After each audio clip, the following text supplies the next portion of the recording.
And a happy Independence Day to the honorable judges and legal fraternities. I am Amanda. I am studying 3rd standard in Government Model Girls Higher Secondary School.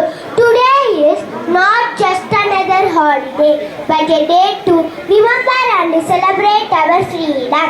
It is our 79th Independence Day. India is our motherland, has a rich history of bravery, wisdom and resilience.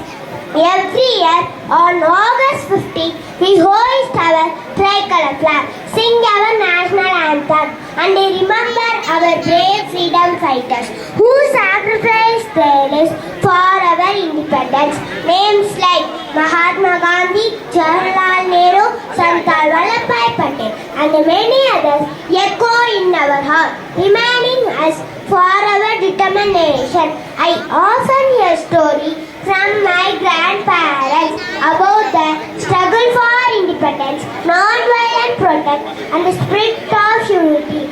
As a young students like me, let's learn from our history, let's dream big and work hard to achieve those things. May our country continue to shine and prosper. Jai Hind.